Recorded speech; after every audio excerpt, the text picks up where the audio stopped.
Bienvenidos todos, espero que os haya gustado el lunch. Nos hemos tirado gran parte de la mañana preparando las empanadas y creo que han salido bastante buenas. El motivo de que estemos todos aquí es presentaros un poquito lo que es Strato Intelligence, este módulo nuevo creado para Data Scientist y bueno, vamos a comenzar con ello. Bueno, decía, vamos a hacer la presentación en modo un poco coral para que nos conozcáis a todos. Somos un grupo bastante numeroso y algunos de los que estamos trabajando, pues para que lo sepáis. Lo normal es que se empiecen hablando en este tipo de presentaciones acerca de qué es Big Data, qué es el Machine Learning, para qué sirve todo esto, por qué todo junto es la bomba, pero creo que en el público en el que estamos lo sabéis todos, entonces mejor nos saltamos un poquito esta parte y vamos a deciros qué es un equipo de Data Scientists o qué son los Data Scientists. Mucha gente a lo mejor nos ubica en la parte de algoritmos, gente que se dedica a diseñar los algoritmos, a hacer pruebas teóricas. Lo cierto es que también gran parte de nosotros nos dedicamos al desarrollo en Big Data, a la programación con una parte fuerte de informática y luego hay un tercer círculo que sería el expertise en cada uno de los lugares. Por ejemplo, si estamos hablando de riesgo, alguien que sepa mucho de riesgo de banca y demás. Nosotros nos localizamos por todas partes, fundamentalmente por la parte de arriba, estamos un poquito divididos y bueno, como equipo somos un equipo fuerte, me he encontrado con gente muy buena y la verdad es que hacer algo importante cuando te encuentras con gente muy buena es bastante apetecible. Dentro del equipo, bueno, está la cabeza visible, el padre de todo, que es Román, ahí lo tenéis, es el que lo ha creado un poco. Los chicos que van a hablar, que ya os los iremos presentando, tenemos colaboraciones esporádicas de gente de Datio como Mónica o Carlos, que bueno, ya los conocéis también, y luego de incorporaciones un poquito más recientes, Loreto, Charles o Carlos, que han venido hace poco, y Javi, que no ha podido acompañarnos en esta presentación y también lo tenéis ahí. Bueno, pero el equipo de Strato Intelligence no está completo sin el intelligence más intelligence de todos, que es este que nos representa y que lo tenemos a todas horas con nosotros, Ralfi. Objetivos. ¿Cuáles son los objetivos de un módulo como el nuestro? Lo primero de todo es que intentamos crear algo que un Data Scientist pueda usar con independencia de la tecnología, algo transparente para él. También intentamos desarrollar nuevos algoritmos para adaptarnos a las necesidades de los proyectos o para resolver a lo mejor problemas comunes de varios proyectos y tenerlos juntos. Y por último, y no menos importante, seguramente lo más importante, tratamos de buscar una explotabilidad sobre ese valor. No nos sirve de nada que el algoritmo sea fantástico si no somos capaces de explotarlo de alguna manera. Por eso tenemos, diseñamos también alguna clase de visualizaciones. Esto, por ejemplo, representa un perfilado en el que se ven pues distintas variables que ya el cliente puede coger y puede decir, a esto los ataco de esta manera. Los objetivos como plataforma, como módulo en sí, Strato Intelligence trata de integrar librerías open source con algoritmos de Machine Learning. Como decía antes, también se trata de que cada Data Scientist particular, con sus necesidades particulares, tenga un entorno que sea cómodo para él, que pueda utilizar. Y, por último, de cara al cliente, pues que pueda tomar decisiones basadas en los resultados de los algoritmos.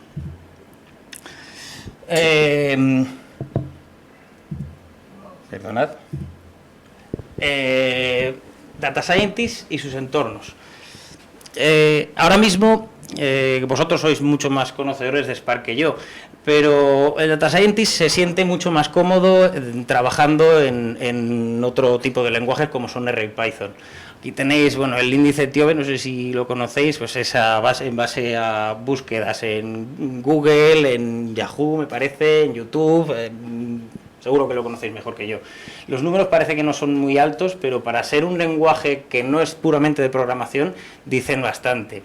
Si nos ceñimos un poco más a la parte de data análisis, tenéis que aquí R y Python están muy altos. SAS está en el medio, pero SAS el problema que tiene es que no es open source. Y nosotros queremos trabajar en open source porque tenemos una comunidad grande y una comunidad que aporta muchos algoritmos y es un poco nuestro objetivo también. Y bueno, ¿qué es Start Intelligence? Start Intelligence es un entorno analítico, es unos procesos analíticos y son una serie de algoritmos de Machine Learning que se basan en comportamiento ahora mismo. Y bueno, el mono, yo siempre he pensado que una presentación con un mono es mucho mejor, así que el mono está abajo del todo, soportándolo.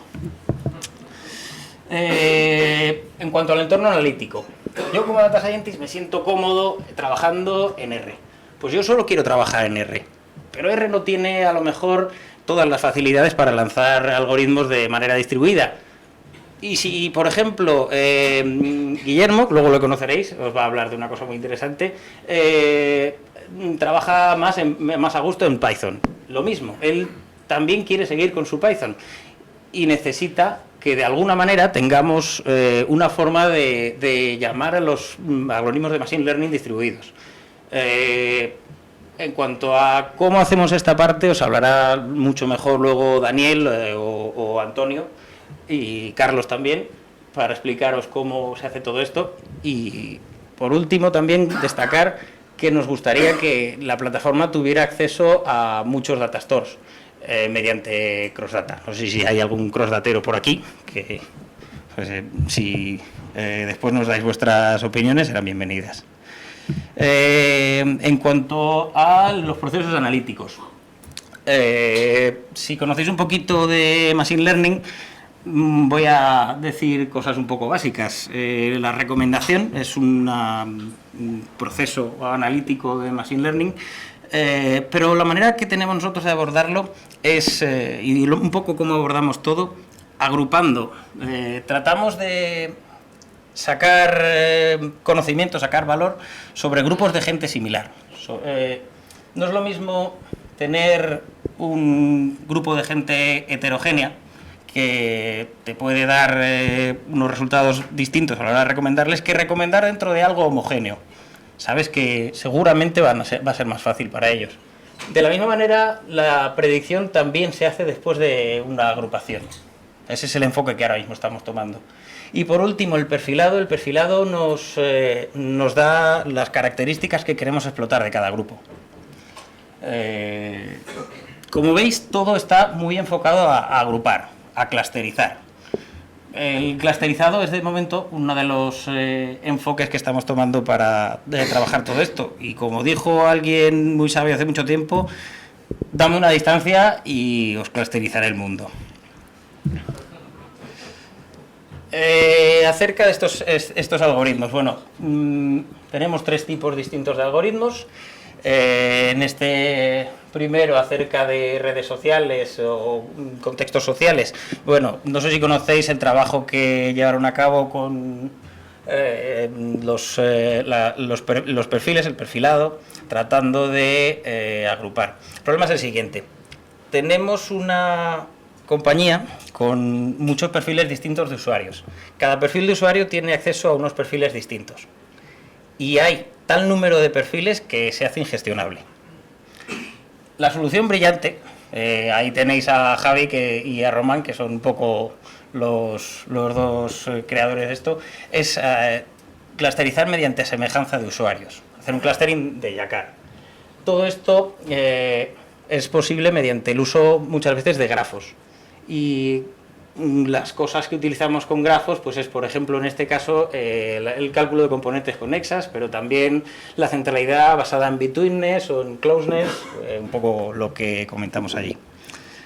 Por otro lado, también intentamos estudiar cómo es el proceso de que un usuario se mueva a lo largo de una compañía.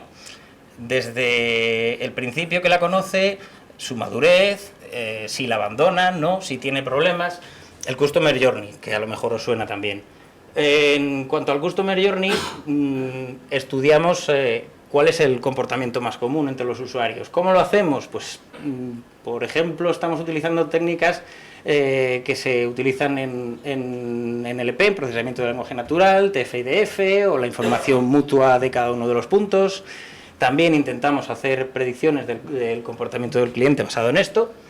Y por último, esto yo creo que es lo más interesante, os hablará después Guillermo, acerca del clustering temporal empleando descomposiciones matriciales. Tipos de comportamiento. Vamos a tipar si los usuarios son de una manera o de otra. Para terminar, lo que os hablaba antes de las recomendaciones. Perdón. Ahora. Lo que os hablaba antes de las recomendaciones. Bueno, pues hacemos recomendaciones en base a agrupar usuarios de una manera y dependiendo de cómo sean las matrices, si son sparse se utiliza LS, si no se utiliza SVD u otro tipo de descomposición matricial en la matriz de usuarios e ítems.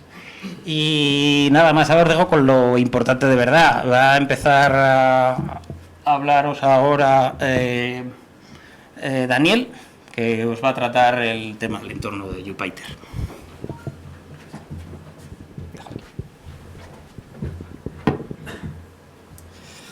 Buenas a todos. Bueno, pues como os ha comentado Fernando, yo os voy a explicar un poco el entorno que hemos montado en Jupyter para el desarrollo de los Data Scientists. Como no sé si todos estáis familiarizados con Jupyter, vamos a dar una pequeña introducción con 3 definiciones muy rápidas de los puntos claves. Primero estaría el propio Jupyter Notebook o Jupyter, que es la aplicación cliente-servidor que vamos a utilizar.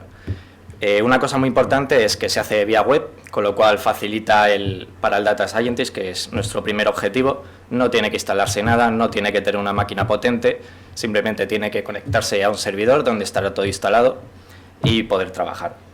Jupyter trabaja con unos ficheros llamados notebooks.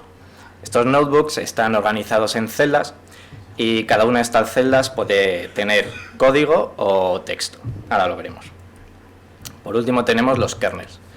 El kernel es el motor computacional, que es el que realmente va a ejecutar el notebook que estemos tratando.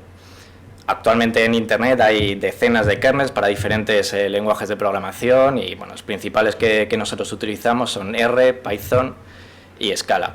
A partir de aquí tú puedes crearte tus propios kernels incluso o modificar los ya existentes para adecuarlo a lo que mejor te venga a ti. Ahora vamos a ir a ver un notebook.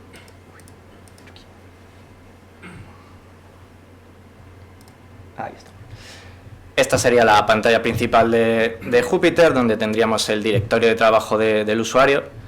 Podría navegar por las carpetas, acceder a los notebooks, etc. Si entramos en uno, por ejemplo, veríamos el aspecto que tiene un notebook cuando termine de cargar. Podemos ir viendo que en la pantalla de arriba vamos a tener una pequeña barra de tareas muy similar a lo que tenemos en otros entornos de desarrollo para poder copiar, pegar celdas y demás. Y por fin terminó.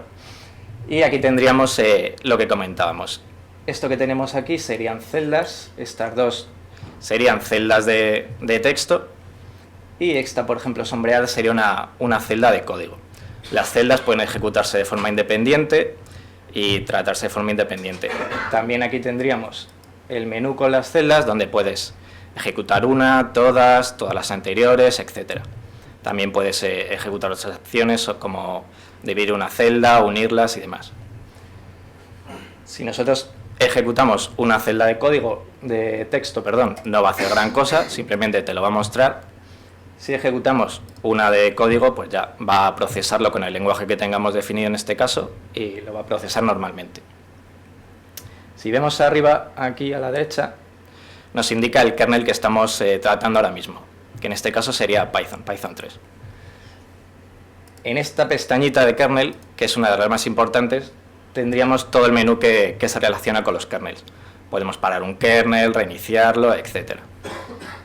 Y si bajamos abajo tenemos todos los kernels que tenemos disponibles en este notebook.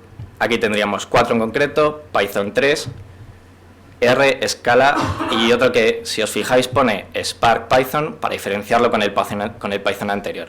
El primero es simplemente Python en local, no tiene nada especial, pero los otros 3 están integrados con Spark, de tal forma que todo lo que ejecutemos ahí se lanzará contra el clúster que tengamos configurado. Contra el clúster que tira la configuración en cuanto a núcleos y memoria que va a aceptar cada proceso, lo vamos a ver después, porque hemos ideado un sistema de configuración y luego nos lo contarán.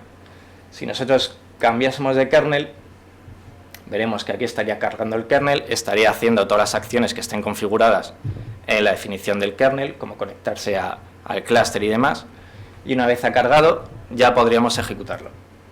En este caso, como antes, la parte de texto no va a cambiar. Si ejecutamos la parte de código, pues obviamente falla porque está procesando con R un código de Python. Así que esto es un primer vistazo a lo que tendría un Data Scientist al trabajar.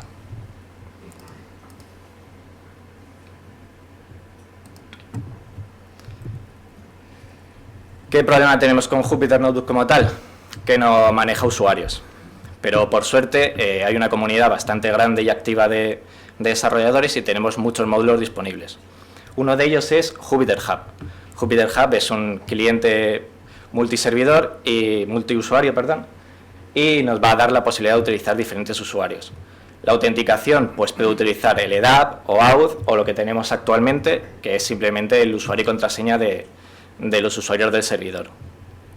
Cada vez que un usuario se conecta, se va a lanzar una instancia del Jupyter Notebook con todos los kernels disponibles que se han definido para ese usuario. ¿Qué problema hay de esto? Pues que si igual tenemos muchos usuarios con unas necesidades similares, vamos a tener que estar replicando la instalación de los kernels y de todas las librerías auxiliares para cada uno de ellos. ¿Qué hemos hecho? Dockerizarlo. Hemos creado un módulo que se llama Stratio Docker Spawner, que lo que hace es que cada vez que un usuario hace login, no se lanza un Jupyter Notebook normal, sino que lanzamos una imagen de Docker. En esta imagen de Docker hemos incluido el propio Jupyter Notebook, todos los kernels que queremos, todas las librerías, todos los wrappers que vamos a necesitar y pues la versión de Spark que nos hayan pedido.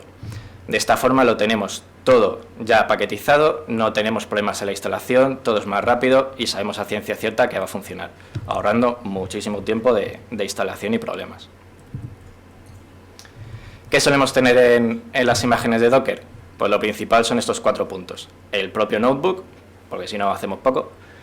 El Spark, si es que queremos integrar nuestros lenguajes con Spark. Los kernels que queramos, R, Scala o los 3, con Python también. Y las librerías auxiliares. Porque como ya hemos comentado, una cosa muy importante es la explotación de los datos y necesitamos potentes herramientas de visualización, como veremos ahora en un ejemplo. Así que con esto vamos a ir creando una imagen de Docker con las necesidades que nos vaya pidiendo los usuarios en cada caso. Y otro de los objetivos que tenemos es ir creando un repositorio de imágenes. Cada vez que lleguemos a un cliente y nos pida unas imágenes de Docker especiales, vamos a ir creándolas con la versión de Spark, con los kernels que queramos, con integraciones con otros módulos de Stratio como CrossData, etcétera. Así que vamos a ir creando todo un repositorio de imágenes listas para funcionar. Si llegamos al siguiente cliente y nos pide algo parecido, simplemente tenemos que tirar de la imagen y no tenemos que hacer ningún tipo de desarrollo. ¿Cómo realmente le decimos que un usuario tiene que ejecutar una imagen de Docker? Pues ahora nos lo va a contar nuestra invitada Carlos con un ejemplito de configuración.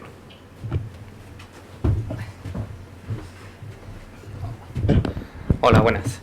Yo lo que quería comentaros es un poquito cómo va a actuar un Data Science normal a la hora de meterse con el Jupyter y cómo por debajo un administrador podría gestionar los recursos que tenemos. A través de un fichero de configuración, que ahora os enseñaré, levantaríamos una imagen Docker con las características que nosotros queramos. Lo voy a enseñar.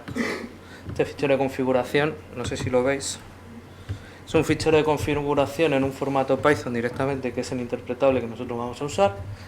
Estos serían todos los usuarios que disponemos en el servidor y nosotros podríamos... Más grande. ¿Más grande? ¿Vale? ¿Mejor? Vale. Nosotros tenemos aquí los usuarios disponibles en el servidor y aquí a la derecha la imagen de la cual tiraríamos.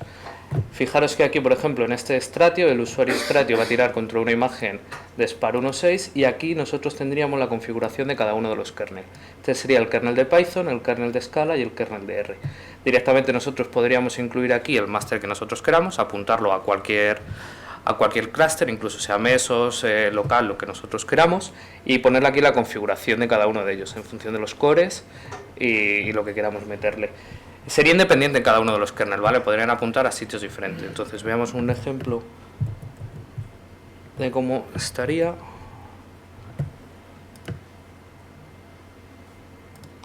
Es esta. Es esta.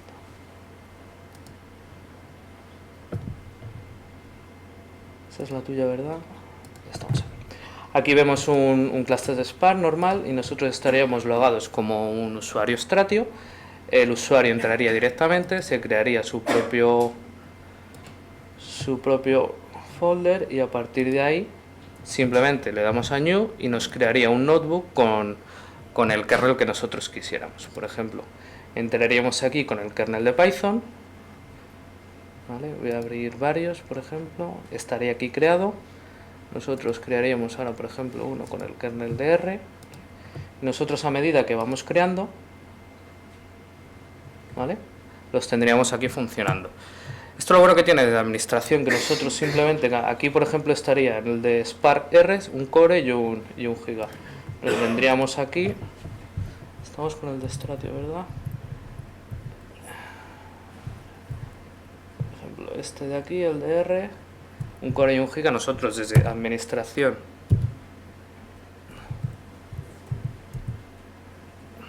me da igual esto es. Nosotros aquí simplemente coge todos los cambios en caliente, reiniciaríamos nuestro kernel y cuando estaría disponible, ¿vale?, ya tendríamos directamente de administración los recursos que tendría asignado ese data science a la hora de formar el clúster. Entonces, una vez que tengamos aquí, este estaría apuntando a un clúster 1.6, daría igual en local o como fuera. Una vez que nos metemos un poquito más en la funcionalidad del data science, uno de los primeros pasos es hacer una prospección de todos los datos, un análisis exploratorio. Lo bueno que tenemos en basarnos en Python y en R es que tenemos todas las librerías detrás que vienen definidas. Por ejemplo, para visualización, hace poco se ha liberado una herramienta que se llama Plotly, que nos da mucha potencia. Por ejemplo, nosotros en este ejemplo vamos a cargar, si carga, como antes, lo que vamos a hacer es cargar un fichero que va a tener países, pues, cantidad de personas, renta per cápita y la esperanza de vida. Y si quiere, directamente con una gráfica, basándonos en la librería, ¿ya la tienes? La tenemos. Mira, esto sería lo que estamos levantando, este sería lo que estamos cargando, daría igual hacerlo a través de un fichero de texto, con CrossData nos podemos meter en HDFS, en Parquet, daría igual. Entonces nosotros tenemos aquí y simplemente haciendo una gráfica podríamos tener todo eso representado aquí, en este caso con un gráfico interactivo de burbujas. Aquí tendríamos uno de los ejes sería la renta per cápita, la esperanza de vida, tendríamos cada uno de los países, el radio de esa burbuja sería la población que tenemos y por el color sería el continente donde estamos. Esto es también interactivo, nos podríamos entrar, hacer zoom y ver lo que quisiéramos. Esto viene muy bien a un data science porque, por ejemplo, ya ve esto y simplemente haciendo un cambio en el eje X, ¿vale?, luego transformamos en una escala logarítmica y podríamos intentar calcular una regresión, una recta de regresión, ya veríamos algún sentido a lo que estamos haciendo, incluso identificar algunos outliers como puede ser, por ejemplo, Angola, que tiene muy poca esperanza de vida con más o menos una renta per cápita más o menos elevada, o ver aquí países como España, que estaría aquí situado, al igual que antes, también interactivo, ¿vale? Y este es uno de los primeros focos que nos importa a los data science, hacer análisis exploratorio a través de visualizaciones, ¿vale?, a los data scientists. Entonces, el siguiente paso sería que nos cuente Guillermo un ejemplo de una algoritmia un poquito más avanzada.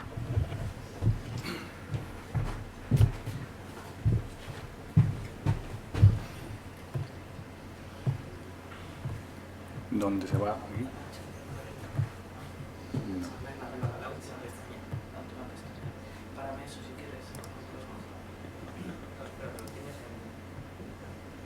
está en este. Pero la presentación está en el otro. Estaba ahí en la última del otro. Cojones. ¿En este? No, esa está en el Firefox. Ah. La última pestaña de Firefox. La última. Y esto. Bueno, esto se ha puesto aquí. Vale. Bueno, yo he puesto aquí mejor. Yo os voy a contar que estamos trabajando en cuanto a algoritmos, lo que comentó Fernando un poco al principio, que queremos mirar, clusterizar comportamientos en base a secuencias. Entonces, ¿qué significa esto? Pues bueno, en clustering, así hablando rápido y pronto, simplemente es agrupar cosas en grupitos donde los elementos de cada grupito se parecen mucho entre ellos, más que los elementos de otros grupitos diferentes, ¿no? Y esto del comportamiento secuencial, pues es simplemente tratar a cada persona o cada usuario, representarlo como una secuencia de acciones que va realizando, ¿no? Entonces, ejemplos de este tipo de datos que podemos encontrar, pues podrían ser los patrones de navegación en una web, que un usuario llega a la home, luego pasa a ver la sección de noticias, luego deportes, etcétera. Podrían ser las interacciones de un cliente con una empresa, pues primero que contrata un servicio con la empresa, hace una llamada en el call center, se registra una incidencia, vuelve a llamar, pone una queja formal y al final se va porque no le arreglan la incidencia. Otro ejemplo pues serían las acciones que realiza una persona en una red social, pues que publica una noticia, sube una foto, da un like, hace un comentario, etcétera.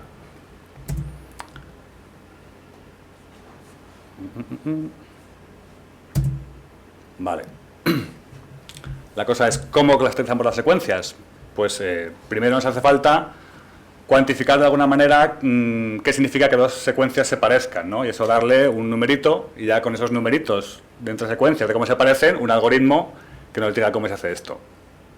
Cuando pensamos en clustering, nos viene a la mente K-means. No sé si lo conocéis, pero es el algoritmo por excelencia para hacer clusterings. Es rápido, es sencillo, se puede distribuir, de hecho está implementado en las librerías de Machine Learning de Spark, con lo cual pues es miel sobre hojuelas. ¿El problema cuál es? Si avanza la transparencia, que va un poquito lento.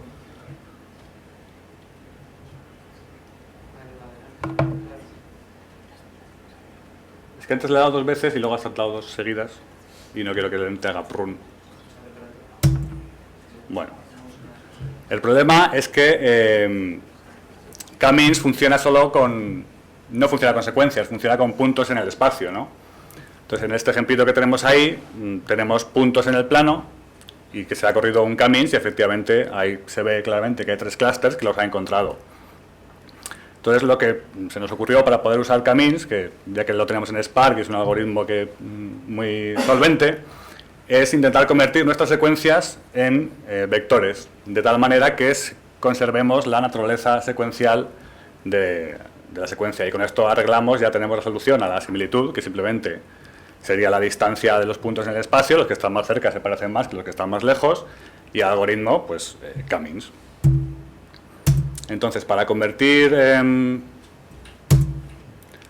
secuencias en vectores, pues tenemos una secuencia, y digamos que en este ejemplito vamos a tener solamente 3 acciones posibles que puede hacer el usuario, ¿vale?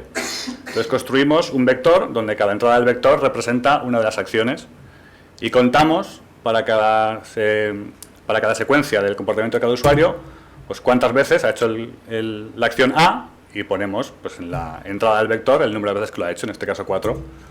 Cuántas veces ha hecho la B, que en este caso son 5, y cuántas la C, en este caso son 3. Y así pues vamos traduciendo diferentes secuencias, de diferente longitud incluso, en los vectorcitos. Por ejemplo, esta sería el 303, y esta, aquí, algo que no nos gusta, porque estas dos secuencias, AAA, CCC y CCC, AAA, se representan por el mismo vector, pero las secuencias son diferentes. Ciertamente tienen 3 A's y 3 C's, pero cambiados de orden, ¿no?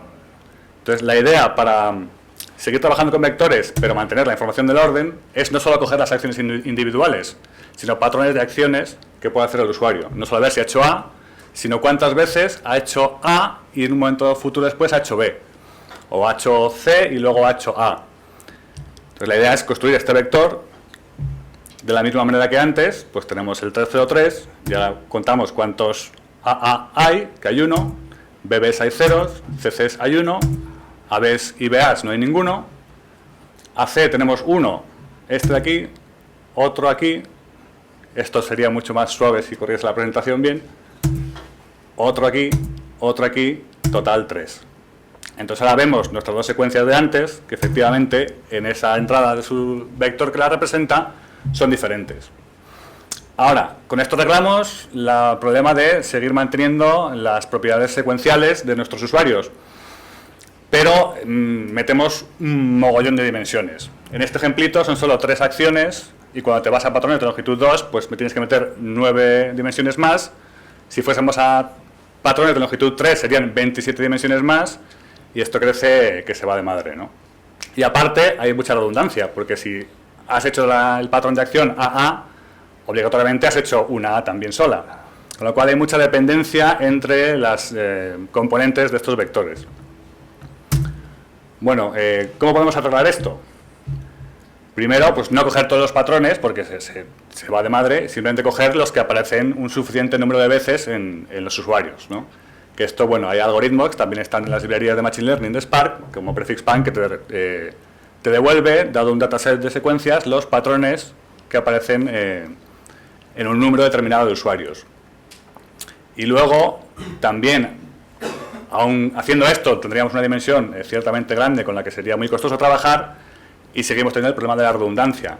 Entonces, para esto, lo que hacemos es una reducción de dimensionalidad, que en particular usamos lo que se llama el Singular Value Decomposition, que, bueno, no voy a entrar en detalles, pero en resumidas cuentas es que cogemos los vectores de patrones de nuestros usuarios, los metemos en una matriz, como filas de una matriz, y hay pues unos resultados en matemáticas que te dicen que esa matriz se aproxima muy bien como un producto de 3 matices, una alta, otra pequeñita y otra alargada, ¿no?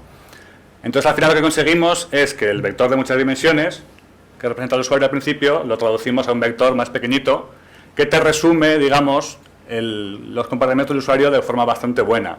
Toda esa redundancia, esta descomposición es capaz de entenderla más o menos y te lo organiza las cosas bien. Entonces, en resumen,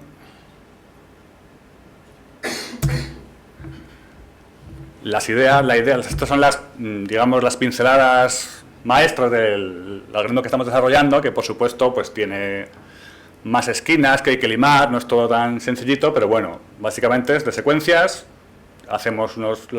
los convertimos en vectores con los patrones que hemos minado frecuentes, esos vectores los reducimos a vectores de menor dimensión, que pasamos al K-means, que ya nos devuelve unos clústeres de los comportamientos de nuestros usuarios. ¿Vale? Entonces ahora vamos a ver un ejemplito de cómo funcionaría esto. ¿Vale? Tenemos ya este algoritmo, digamos, empaquetado en un script, que se lo pasamos por aquí. ¿Vale? Vamos ejecutando las celdas. Importamos esto ahora, como no lo tenemos integrado en la librería, hay que pasárselo a todos los workers.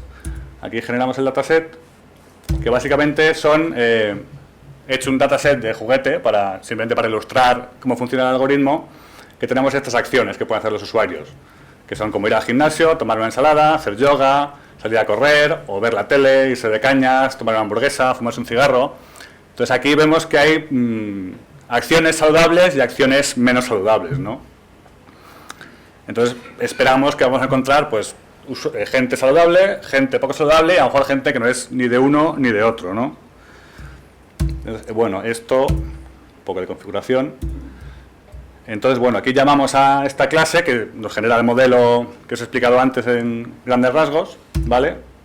Lo entrenamos. Y si veis aquí, le he dicho que coja patrones de longitud 1, es decir, aquí no estamos viendo la parte secuencial, ¿vale? Y aquí ya, con el modelo entrenado, le digo que... aquí le voy a decir que me pinte de las secuencias de mis usuarios, que son pues secuencias de esas acciones, ¿vale? Al final los he traducido en un vector de 2 dimensiones y quiero que me los pinte para ver qué pinta tiene, ¿no? Entonces esto lo hacemos aquí. Y vemos que efectivamente hay 3 clústeres, ¿vale? Entonces corremos el algoritmo de Camins diciendo que le dé 3 clusters y efectivamente ha identificado 3 clusters, que cada color es un clúster que ha encontrado el algoritmo, los ha reconocido bien, ¿vale? Si vemos, por ejemplo, qué tipo de usuarios hay, pues vemos aquí los usuarios juerguistas, por decirlo así, ¿vale? Aquí tendríamos los usuarios sanos y aquí tendríamos los usuarios pues que hacen un poco de todo, ¿no? Vale. Esto es toda la historia. Si realmente tenemos en cuenta la parte secuencial, hay más información en este dataset del que hemos visto hasta ahora, ¿vale? Entonces ahora vamos a instanciar otro modelo, pero cuando construye los vectores, en vez de solo coger las acciones, va a coger también patrones de acciones de 2, ¿no? Que si se va a correr y luego al gimnasio, si va a correr y luego a tomar una hamburguesa, o lo que sea, ¿vale? Entrenamos el modelo, que este tarda un poquito más. ¿Vale? Y ahora pues lo mismo, cogemos nuestro dataset, lo convertimos en los vectores de 2 dimensiones que nos devuelve partiendo de un vector grande con patrones de longitud 2 y vemos aquí, si formula esto,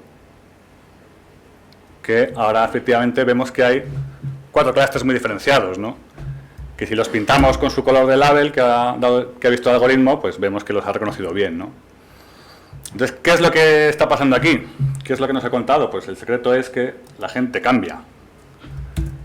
¿Vale? Entonces aquí tenemos gente, por ejemplo, que esto era muy juerguista, pero de momento que se arrepiente ya empieza a hacer vida sana, ¿vale? Y de la misma manera hay gente pues que tiene una vida muy sana, pero llega un momento que se harta y se va de parranda, ¿no?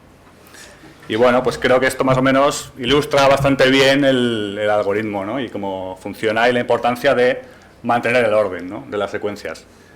Y ya, ¿las preguntas ahora o al final? No sé, aquí que lo que me digan. Es del ejemplo. Dime. Es muy cortito. A ver, en el ejemplo este que nos hemos... En el ejemplo que nos hemos... Hola. En el ejemplo que nos han mostrado, el segundo, ¿Sí? en que ya metías la secuencia, antes de aplicar el Camins has hecho una reducción a un espacio de 2 dimensiones. La duda que tengo es, evidentemente, que siempre que se puede hay que reducir features, pero la duda es, ¿hay algún límite dentro de la implementación de Camins en Spark en lo que hace al número de dimensiones con la que puede trabajar? Aquí has trabajado con 2, pero puede ser que la reducción final sea de 3, 4 Sí, en la dimensión. De 100 y de 1000, si te da la gana. Tarda más, Claro, cuanto más grande sea el vector, más costoso es calcular las distancias y va a tardar más. Pero si al final la reducción... Sí, aquí lo he hecho con 2 porque es un dataset de juguete que sale todo muy bonito, Claro. para poder pintarlo y para enseñarlo, poder ¿no? pintarlo. Pero vamos, que después de la reducción de dimensiones, pues te pueden quedar todas las que tú quieras, Sí. tardará más o menos, ¿no? Típicamente a lo mejor vas a tener el vector inicial de patrones, a lo mejor tiene 50.000 dimensiones y a lo mejor las reduces a 100 o a 200 y ya eso ya se lo das a Camins y ya trabajas con ello. Y bueno, yo por mi parte estoy y ahora viene Antonio que os va a contar algo de R y Python, creo. Esto de aquí.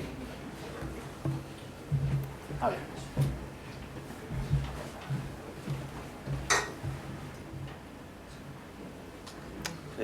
Hola, buenas.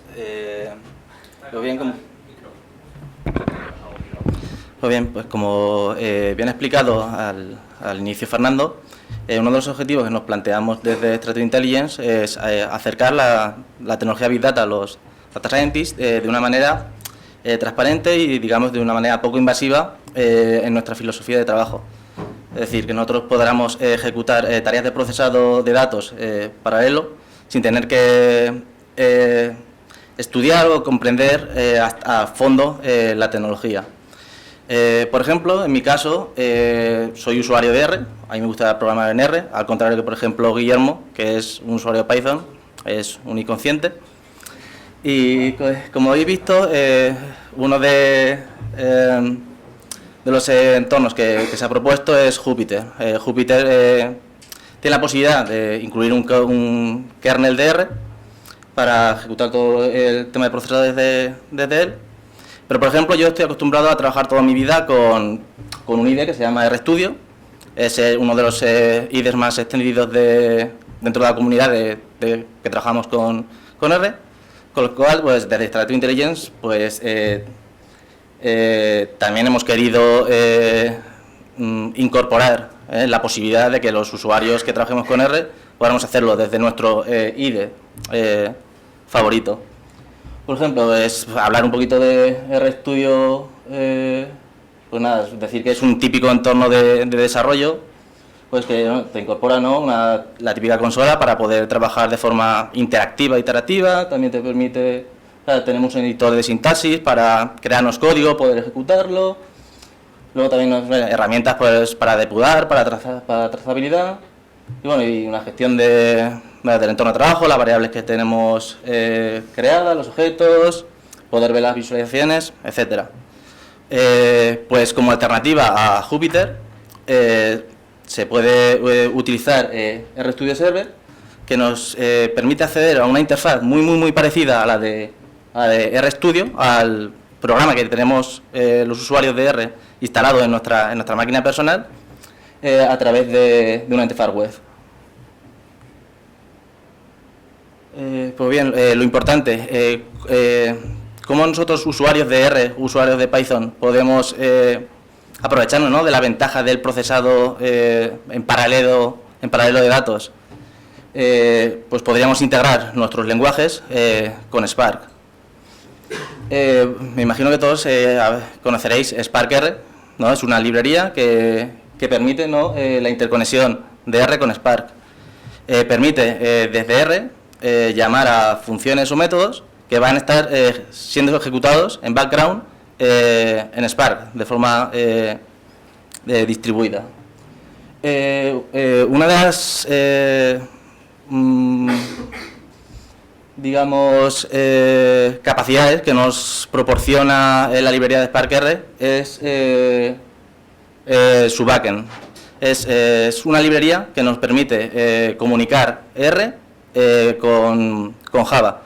Nos va a permitir la comunicación entre R y Java y nos va a permitir realizar llamadas la máquina virtual de Java desde R. Con lo cual, si nosotros podemos interactuar con el contexto de Spark, que se está ejecutando en el driver, nosotros podremos estar lanzando procesos en Spark que se ejecuten de forma paralela. Bien, pues en Strategy Intelligence lo que hemos desarrollado son dos módulos a los cuales hemos llamado RStratio y PyStratio. Son dos módulos que nos van a permitir interconectar ¿no? nuestros entornos de desarrollo, tanto trabajemos con R como trabajemos con Python, con Spark. Si podemos ver aquí un diagrama de cómo están incorporados los módulos. Podemos ver que ambos módulos, tanto RStratio como PyStratio, se basan o funcionan por encima de Spark R ¿no? y de PySpark. Mediante la utilización de PySpark y Spark R podremos comunicarnos y lanzar procesos en Apache Spark. Otra de las cosas que incorporan ambos módulos es la integración con Stratio Cross Data. De esta manera, lo que vamos a proporcionar al Data Scientist es una abstracción completa ¿no? de los data source. A mí, como usuario de R, realmente no me va a influir mucho que los datos estén en Cassandra, estén en un Mongo. Para mí, yo los concebiré en mi cabeza como que es una tabla. Y a través de Cross Data empezaré a dedicarme a lo que me importa, lo que es el análisis. No tengo que estar pensando en las complejidades ¿no? de cada uno de los data source por separado. Y luego, dentro de estos módulos, lo que también se ha incorporado es una librería que hemos llamado StratioML, que es una librería que vendría a ser muy parecida o con la misma filosofía que tiene MLlib, en la cual nos va a permitir desarrollar a nosotros nuevos algoritmos y que desde nuestro módulo, desde RStratio y de PyStratio, se puedan crear wrappers que permitan llamarlos y realizar estos nuevos tipos de procesados o nuevos procesados. Pues bien, ahora dejo a Adrián, que va a hablar sobre el API Manager.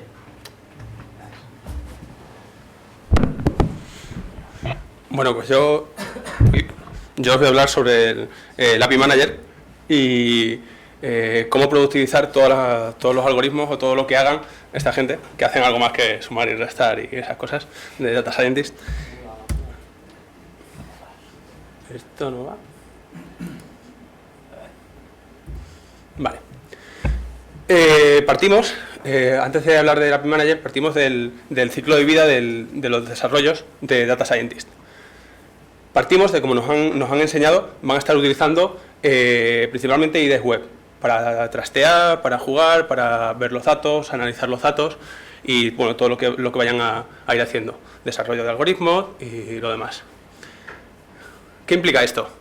Implica digamos, poca agilidad para los despliegues, para los pasos a producción, porque este código o estos desarrollos de juguete o de, no sé, no de juguete, sino estas pruebas, estos test que van a hacer sobre los datos, en algún momento hay que unificarlos y pasarlos a producción, ¿vale? Esto implica duplicar los desarrollos, portar todo ese código a un jar, a scripts de Python totalmente limpios, tal, y que puedan estar accesibles de alguna forma y que no haya que hacerlos generalizados para un cliente en concreto, que puedan ser reutilizables, en fin, un poquito. Entonces todo eso es lo que vamos a intentar dar desde Stratio con el API Manager. Vale, ahora vamos a decir el ciclo de vida, ¿vale? Está el Data Science con su Jupyter, va a subirlo a un Git, lógico, un repositorio para no perder lo que está haciendo. Y bueno, va a pasar la interacción continua con lo que sea, con Jenkins, Bamboo, lo que haga falta. Hasta aquí nada nuevo. Es como trabajamos todo el mundo, ¿vale? Todos los desarrolladores con nuestro código. El punto crítico va a ser cómo hacer ese algoritmo accesible para terceros. Para nosotros, nos interesa que el paso de el Jupyter y el Notebook con su código de prueba, de test, de tal, pasa automáticamente un despliegue a producción, ¿vale? A un entorno productivo. No a un entorno de producción, sino a un entorno productivo. Somos ambiciosos y queremos que ese código que está en un Notebook, que no es fácil integrarlo, podamos hacerlo disponible. Y hacerlo disponible vía una API REST, principalmente, ¿vale? Es nuestra idea principal, es una API REST o algún tipo de, forma de que esté accesible, para que luego lleguen nuestros usuarios, ya son otro Data Scientist o aplicaciones tipo Netflix, lo que sea, ¿vale? Y que sea totalmente sencillo y que los modelos ya estén entrenados, esto sea automático, es decir, sean respuestas inmediatas, cosa que no suele ser habitual porque cualquier entrenamiento de un algoritmo tarda horas o días o, ¿vale? Entonces lo que pretendemos. Para esta última parte, si quiere pasar. Perdón, esto. Sí, se me había olvidado. Esto sería más o menos como dentro de Stratio, ¿vale? Siempre tenemos este concepto, que es el dato y la inteligencia del dato.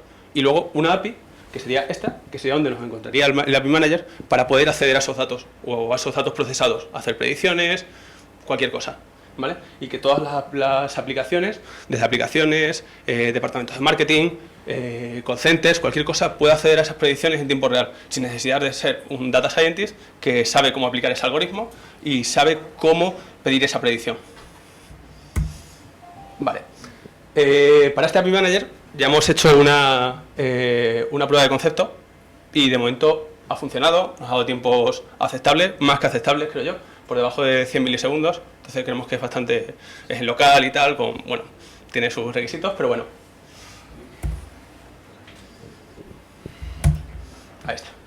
Vale, la prueba la hemos hecho con Spark Your Server, no sé si alguno lo conocéis, es un desarrollo de Evan Chan, ¿vale? Que lo han presentado ya, lo estamos utilizando el DataStax Enterprise y, creemos que está bastante maduro como para poder integrarlo y realmente es una prueba de concepto, se podrá variar, esta arquitectura puede variar, pero nos da la posibilidad de ejecutar jobs concurrentes de Spark que compartan contexto con lo que ello conlleva, que es compartir data frames, RDDs, tal. Entonces, al tener esa información del modelo entrenado en memoria, los accesos van a ser prácticamente inmediatos.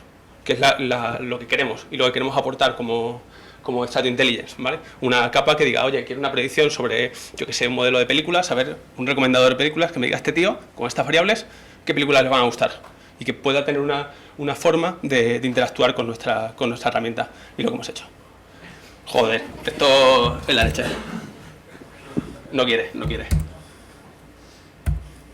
Y bueno, por mi parte creo que eso es todo lo que iba a comentar. Esto principalmente es una prueba de concepto. Entonces, cualquier idea será bienvenida. Y cualquiera que pueda reutilizarlo, pues también le vendrá bien, que sepamos que lo hemos hecho. Sí. Pregunta, este escenario... Un segundo. Esto que comentas del API Manager y el Job Server es totalmente independiente de que estés usando Machine Learning o no, ¿no? Valdría para cualquier aplicación Spark, aunque no sea aunque no use MLLeaf y tal. Justo, por eso comentaba lo de que si alguien lo va a utilizar, por ejemplo, hablamos en su día con Miguel Ángel, no sé si está por ahí, de Crozata, que querían hacer algo parecido para el acceso a Crozata vía distribuida y vía web, y es un caso muy parecido. Al final, yo creo que prácticamente todas las cosas que se quieran exponer, ¿vale? En producción, que quieran exponer vía web, vía una API, va a ser muy reutilizable, porque es muy genérico. Sí, Lo bueno que tiene esto, o por lo que hemos utilizado nosotros en MLLeaf, es porque estamos usando, no sé quién lo ha comentado antes, uno de mis compañeros.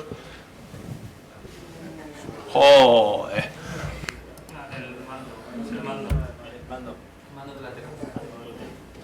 Y este hay que darle. Listo. Bueno, Juanjo, como te comentaba, es que estamos usando el patrón pipeline, ¿vale? En Strategy Intelligence. Entonces, el patrón pipeline tiene dos cosas muy diferenciadas, que son entrenamiento y predicción. Entonces, sabemos que el resultado de entrenamiento lo podemos persistir. En este caso, en HDFS. HDFS, como puede ser Cassandra, como puede ser Mongo, lo que sea, ¿vale? Esto es un ejemplo, es lo de siempre. Entonces, al poder persistir esa parte, la predicción tiene que cargar ese modelo. Al hacerlo automático y tenerlo para todos los jobs, pues es más automático todavía. No sé si responde a lo que comentabas. Sí, tenemos un requisito parecido, por ejemplo, poder lanzar procesos completos desde fuera de la plataforma por un planificador externo tipo Control M y tal, que yo creo que esto se parece bastante a lo que necesita. En este caso nos serviría tanto para batch como para, yo qué sé, para cosas un poco que sean más en real time, ¿vale? ¿Te devuelve algún tipo de feedback del estado de ejecución del proceso para que el cliente pueda saber si ha acabado? Tienes dos opciones. Cuando ejecutas, lo puedes ejecutar. Ahora te voy a enseñar un ejemplo, ¿vale? Lo vemos como un ejemplo que va a ser yo creo que mucho más.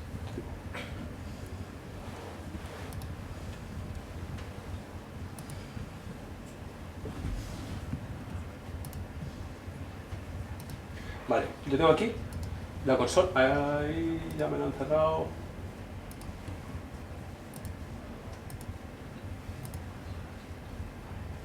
Vale, yo tengo una consola, ¿vale? Es para Server. Esto siempre partiendo de que es la prueba de concepto, ¿vale? Que no es, esto no va, no sé si será al final lo definitivo. Pero bueno, tenemos una consola tipo Spark, Farui, ¿vale? Con todos los jobs que hemos utilizado.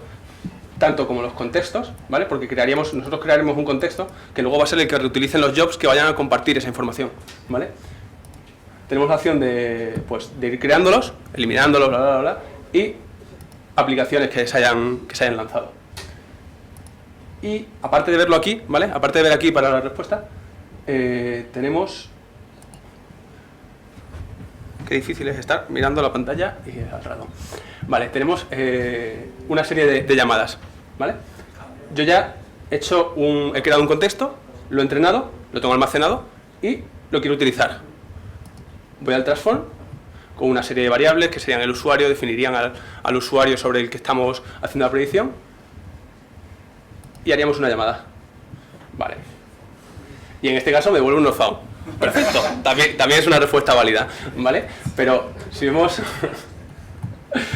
todas las que hay abajo, supongo que se me habrá caído el servidor o algo así, ¿vale? Si vemos alguna de las anteriores, esta tiene un OK. Guay. Sí, este es el DHC de Google Chrome, ¿vale? Simplemente para tener algo visual para hacer las llamadas, para que veamos que es totalmente independiente de lo nuestro. Tiene una llamada y la respuesta te está devolviendo un OK con la respuesta automática. Luego lo puedes llamar como asíncrono síncrono o asíncrono, dependiendo si quieres que te devuelva la llamada o no. Vale. Pues os dejo con Pablo. Bueno, llegamos a la última parte de la presentación, por fin. Os quiero contar un poco la librería TensorFlow, que igual os suena, es la librería que ha sacado Google para Machine Learning, especialmente redes neuronales y Deep Learning, y una prueba de concepto que acabamos de hacer con una versión distribuida sobre Spark, que es muy reciente, pero que ya hace cosas chulas. Entonces he tenido que cambiar de portátil porque al final voy a hacer una pequeña demo y era un poco costoso hacerlo todo en el de Adrián. Entonces, bueno, la librería TensorFlow es una librería que disponibilizó Google en noviembre de 2015. Es para Machine Learning en general, aunque es muy específica o soporta especialmente redes neuronales y concretamente redes neuronales Deep. Y se caracteriza porque los cálculos hay que distribuirlos, hay que disponerlos en forma de grafo, que no significa que haga cálculos sobre grafos ni que sean algoritmos sobre grafos, sino solamente que el cómputo hay que estructurarlo en forma de grafo, donde los nodos son operaciones y los arcos que unen esos nodos son los datos que entran y salen a esos nodos de operaciones. Estos arcos Google los denomina tensores porque son arrays multidimensionales, entonces de ahí es del nombre de TensorFlow.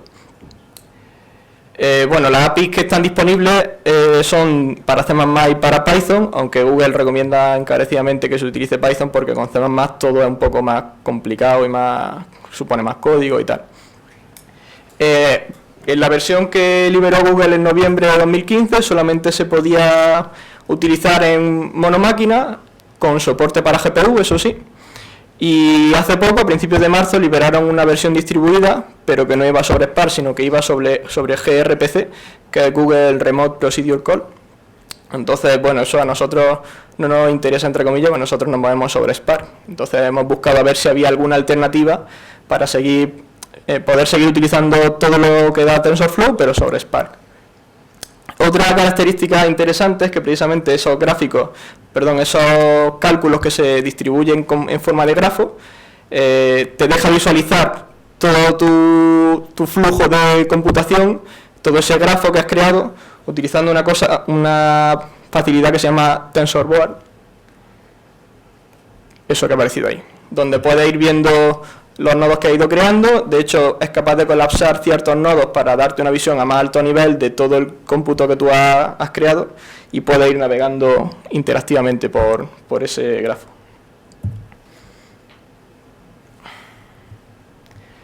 Bien, antes de contaros un poco cómo va el ejemplo de TensorFlow, pues como no sé si tenéis familiaridad con las redes neuronales, voy a hacer una introducción muy rápida a qué es una red neuronal y cómo se entrena y por qué tiene sentido hacerla sobre Spark. Bueno, imaginaos una red neuronal viene a ser un grafo como este que hay aquí, en el que se intenta imitar la manera en la que el cerebro humano hace el cómputo mediante una abstracción matemática que se comporte de la misma forma. Entonces, una red neuronal está formada por una serie de neuronas, que son los nodos de ese grafo, y una serie de arcos que unen las neuronas. Entonces, la característica es que cada uno de estos arcos tiene asociado un peso, un numerito real. Y la forma de hacer cálculos que tiene la red es que cada neurona va haciendo cálculos y propagando sus resultados a las neuronas de las capas siguientes. Se cree que a grandes rasgos así es como opera el cerebro humano. En este caso, imaginaos una red neuronal que en la capa esta de entrada tiene, por ejemplo, 784 neuronas, que si os fijáis es 28 por 28, que van a ser los píxeles que tienen las imágenes que le van a entrar a esta red neuronal. ¿Vale? Vamos a hacer una red que reconozca los dígitos manuscritos, con lo cual cada una de las entradas, el valor de gris que tiene cada uno de los píxeles de una imagen 28 por 28. En la salida de esa red ponemos tantas neuronas como categorías o clases que queramos tener nosotros. En este caso lo que estamos haciendo es clasificar cada una de esas entradas como cada uno de los dígitos posibles, con lo cual vamos a poner 10 neuronas, que son los dígitos del 0 al 9.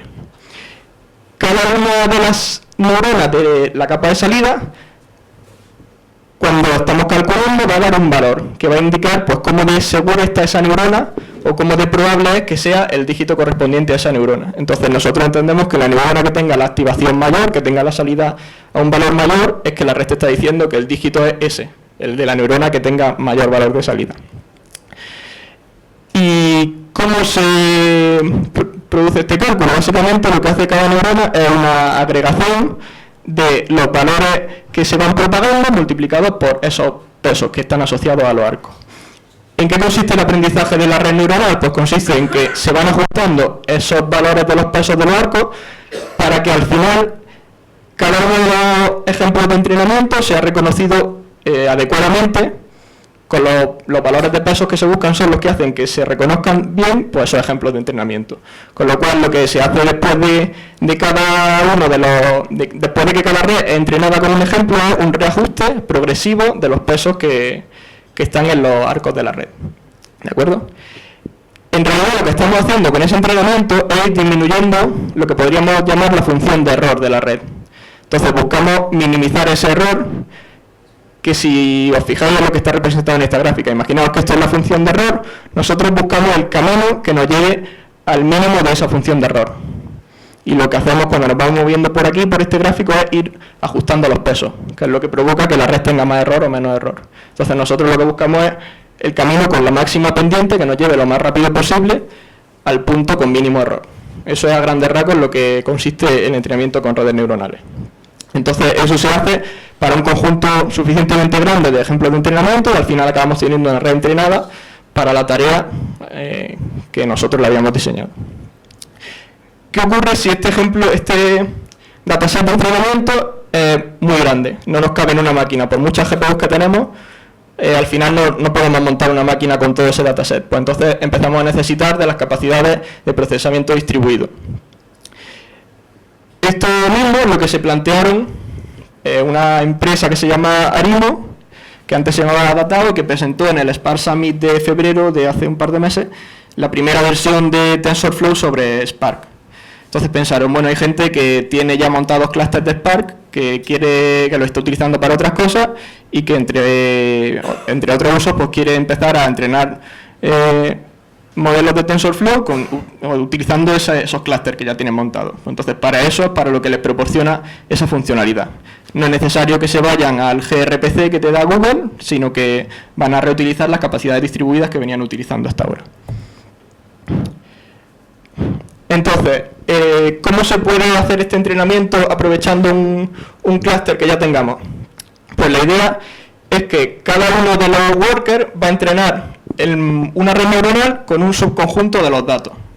Y entonces lo que hace periódicamente es ir buscando cuál es la dirección en la que él se mueve, su propio gradiente, es decir, por dónde va bajando en la función de error según el subconjunto de datos que tiene él, y se lo comunica a un servidor de parámetros. Eso lo hacen todos los workers. Entonces el servidor de parámetros agrega esa información que le está transmitiendo cada worker, de cuál es la dirección por la que cada uno va bajando, que es lo que se llama el gradiente, y después de una agregación que hace él, transmite a todos los workers por dónde tienen que bajar cada uno. Si lo veis, es como la función de error es única, es una sola. Pues como si nos moviéramos hacia un mismo valle siguiendo direcciones distintas. Es decir, puede haber varios caminos que desde colinas cercanas al final acaben confluyendo en el mismo valle. Entonces eso es lo que están haciendo los workers. Oh, no. No sé qué ha pasado aquí. Bueno, era la última diapositiva, entonces me veo perfecto. Y entonces lo que os voy a enseñar ahora es un ejemplito del entrenamiento con el reconocedor de dígitos, pero que, bueno, el reconocimiento de dígitos no es una cosa nada nueva, se lleva haciendo con redes neuronales un montón de tiempo, pero la red que os voy a enseñar está entrenada con Spark. O sea, hemos utilizado el código que ha liberado la empresa Arimo, que todavía está en fase experimental y todavía, bueno, está sujeto a cambios, pero ya lo podemos probar y ya se puede trastear. Y la red que os voy a enseñar está entrenada sobre un clúster de Spark. No voy a ponerme a entrenarlo porque tardaría también un tiempo, pero la idea es que veáis aquí cómo funciona. ¿Vale? Entonces, bueno, esto que hay aquí arriba es el entrenamiento, la salida que iba dando el entrenamiento, veis que va bajando la tasa de error poco a poco, Al final tenemos una red que da un 93% de acierto. Y bueno, la gracia de esto es, vamos a darle ejemplos nuevos que no ha visto nunca la red. Por ejemplo, si yo evalúo esta celda,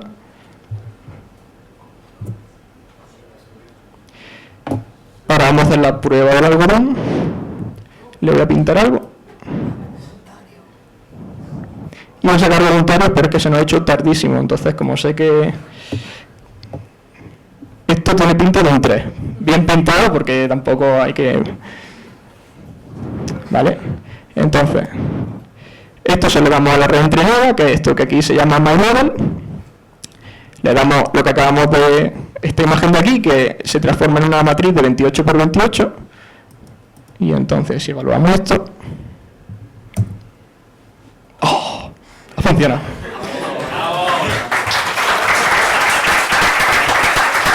Bueno, si alguien se anima y quiere salir y pintar un dígito para que vea que no es que trampa que yo he hecho, puede hacerlo. Y si no, pues si tenéis alguna pregunta de esta parte o de alguna de las partes que ha contado cualquiera de mis compañeros de Intelligence que no la hayáis hecho antes, pues estamos abiertos. Y por supuesto, muchas gracias por la acogida que habéis tenido y por la asistencia tan numerosa a este Lunch Challenge. Veo por ahí un par de preguntas. Vamos a hablar de Dani, ahora... Vale, sobre esta parte, realmente descendiente, bueno, se conoce que puede caer en mínimos locales. La pregunta es, ¿existe alguna forma, alguna literatura que diga si esta forma, digamos, colaborativa de encontrar el mínimo, el gradiente descendiente, la dirección que debe ir, es mejor que los tradicionales? Existe un paper que no sé decirte si es de Google o es de los de la empresa esta de Arimo, donde sí demostraban que esta convergencia era mejor que en uno así. Intuitivamente parece que entre todos colaboran y pueden encontrar y no caer en mínimos locales y cosas así. Pero... Sí, porque además la partición que tiene cada uno de los datos es muy diferente, entonces al final es eso, confluir en un mismo valle pero por distintos caminos. Vale, estupendo. Pero sí, existe por ahí un paper que dice que la magia esa tiene sentido. Tengo otra pregunta pero es más bien de la parte de Guillermo, pero no sé si ahora mismo que tengo el micrófono. Yo creo que sí. Vale, Guillermo, sobre la parte de Camin, ¿no? Camin es el método de clusterización quizás es uno de los más conocidos, más utilizados. Tiene un problema que siempre se conoce, que es el tema de la sensibilidad a los outliers. Entonces la pregunta en concreto sería si existe formas de detección de outliers aquí que tienen ustedes, algún método. Eso es algo también muy conocido, ¿no? Pero bueno. Pues ahora mismo no. Estamos todavía trabajando en ello, pero vamos. ¿Sí? Vale, el data scientist tendría que ponerse el suyo y tendría que inventarse el... Tenemos, miramos primero el dataset primero en detalle y lo intentamos limar de las esperanzas que pueda tener, ¿no? Y ahí probablemente sí descartemos, no sé si outliers en cuanto a luego a la representación en el vector de dimensión pequeña, pero sí secuencias que no valen para nada, ¿no? Eso sí hay un primer filtro. Pero bueno, quería contar simplemente más a alto nivel, no con tanto detalle, ¿no? Y la segunda muy sencilla y muy rápida, en cuanto a la disponibilidad de diferentes métricas, o sea, decimos que el Camin mío quiero que funcione, digamos, con esta métrica específica, Manhattan, distancia Manhattan, o alguna otra distancia, no solamente la euclidia. ¿Es posible parametrizarlo? Eso se podría... bueno, yo creo que ya alguien por ahí. Eso ya depende de cómo esté implementado en Spark. No creo que sea muy difícil cambiarlo para que se acepte otras métricas, siempre que sean en espacios vectoriales, no una métrica mucho más rara, ¿no? Y Fernando también quería decir algo, creo. Vale. Sí, yo quería decir que la cuestión de Camins es que la medida del centroide te toma la media, pero la media no es la media porque sea el punto más central, sino porque te minimiza la varianza. Entonces, si cambias la distancia, tienes que encontrar una manera asequible de calcular la varianza para el cálculo del centroide. Vale, de acuerdo. ¿Y de la primera quieres comentarme algo? La primera sí, lo que estaba diciendo antes acerca de la detección de outliers, En cuanto a las medidas de la información, los touchpoint, tenemos touchpoint que son ruidos de por sí, o sea, algunas de las letritas que no sirven absolutamente para nada. Eso sí lo detectamos. Trazamos información mutua a ver si sirven para algo con algunos puntos, sí, con otros no. TF y DF, de manera que mides la frecuencia del término en el documento y la frecuencia además, y ya me estoy alargando demasiado, así que si tenéis más preguntas, adelante. Dos pequeñas. A ver, ¿el SparkFlow comparte código con TensorFlow o es un desarrollo del mismo concepto con otra línea base de código independiente de Google? TensorSpark realmente es un desarrollo de otra empresa totalmente separado de Google, que lo único que comparte con TensorFlow es que TensorSpark utiliza TensorFlow para, digamos, su ejemplo, porque realmente la implementación de TensorSpark está hecha sobre la biblioteca Tornado de Python, que es la misma que se utiliza en el Jupyter. Entonces esto del el servidor de parámetros y el envío de parámetros y tal se hace con esto de Tornado. Entonces ellos implementaron ese envío de parámetros y luego varios ejemplos donde se utiliza TensorFlow para montar la arquitectura de la red, pero más bien para que veas cómo habría que separar exactamente o dónde habría que llamar a cada cosa de TensorFlow para que funcione su implementación de TensorSpark. Pero no es que ellos se hayan metido a tocar TensorFlow por abajo, sino esto está construido totalmente por encima de TensorFlow. Vale, la segunda, o sea, no tiene ninguna dependencia, digamos, o sea... dependencia a nivel programa, no depende de TensorFlow, ¿no? Bueno, a nivel programa es que la arquitectura de TensorSpark está pensada para utilizar TensorFlow específicamente. Vale, o sea que sí lo usa. Claro, es 100%, por eso se llama TensorSpark. Vale, lo usa como librería, ¿no? Eso es. Pero que lo que quería decir es que no se han metido a modificar el código de TensorFlow ni dependen de Google para nada como empresa. No, pero sí que... Es como si Stratio un día piensa que sería interesante hacer algo distribuido y utilizando la base de una biblioteca que existe, entonces por encima de la biblioteca construye su propia API o sus propias clases que por supuesto utilizan a esa funcionalidad base, por ejemplo lo que hemos hecho en RStratio con CrossData. Nosotros, aunque nos llamemos RStratio y no RCrossData, pero si estamos pensando en utilizar CrossData, lógicamente la dependencia es que está pensado para CrossData. No, entendido. Vale, la otra pregunta es, bueno, como sabéis, o sea, sobre todo en el campo del Machine Learning y del tratamiento del lenguaje natural, ¿vale? El conjunto de librerías que hay desarrolladas para Python, antes incluso de la existencia de Spark, es abrumador. Entonces tengo una duda... O sea, ¿cuál ha sido vuestra experiencia y hasta qué punto es posible, aprovechando PySpark, el que esos algoritmos que forman parte de la comunidad Python, que no han sido desarrollados para correr de manera paralela, el adaptarlos y que corran dentro de Spark paralelamente? O sea, cosas que tenga scikit-learn o de tratamiento del lenguaje natural, ¿se pueden integrar dentro de PySpark para que Spark las distribuya? Bueno, yo puedo contestar lo que opino yo, pero si queréis os dejo porque mi opinión no es la de IntelliJ, es la mía. Pero la distribución de algoritmos no es automática. Tú cuando quieres hacer un algoritmo distribuido lo tienes que pensar distribuido y implementar distribuido, que es por lo que nosotros, por ejemplo, no podemos coger cualquier algoritmo de R de los 6.400 paquetes que hay de R y hacerlo distribuido. Nosotros estamos haciendo wrapper para los que te da MLlib, que ya los pensaron y lo hicieron distribuido en escala MLlib. Nosotros solo hacemos el wrapper. Entonces, si hay un algoritmo que necesitamos hacer en distribuido, necesitamos o bien implementarlo nosotros en distribuido y hacerle un wrapper en Python o en lo que sea, o bien que otra persona ya lo haya hecho en distribuido y haya hecho un wrapper en Python o en lo que sea y nosotros cojamos su versión distribuida y le hagamos solamente el wrapper. Pero distribución automática de algoritmos ni lo hace SparkR ni lo hace PySpark. Es decir, PySpark lo que te da son cosas que ya estaban hechas distribuidas y te da wrapper, algo parecido a lo que te da SparkR. Bueno, cambio la pregunta. O sea, si yo tengo una cosa que un algoritmo en Python anterior a la existencia de Spark, que matemáticamente, por la estructura de la información del algoritmo, sí que permite un cierto reparto del trabajo, ¿vale? Ese algoritmo sí que lo podría integrar, o sea, si matemáticamente sí que es fragmentable, ¿no? Que puedo dividir la base de datos y tratar por partes y luego converger de alguna manera, ¿no? ¿Ese sí que lo podría adaptar a Spark? ¿Algo en Python previo? Yo creo que sí se podría adaptar. Es posible hacerlo distribuido, pero no creo que haya una solución fácil para coger el código de scikit-learn, tocarle 4 cosas y lanzarlo a Spark. Eso yo creo que no. No lo sé porque no me he puesto a ver el detalle, pero yo creo que no.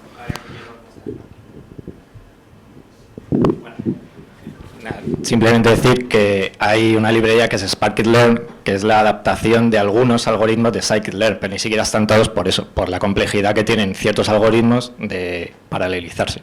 En Sparky tienes algunos, pero no todos. O sea, han migrado algunos. Sí. A comer. Va a ser rápido. En Epidatasping este año los responsables de datos de ING nos comentaron que segmentaban la entrada y aplicaban algoritmos no distribuidos en los nodos en segmento de la entrada, y que era una segunda aproximación para algoritmos que no eran distribuidos, utilizarlo de forma distribuida en un clúster, aunque a veces no siempre los datos se dejan hacer eso. Y luego tenía una pregunta.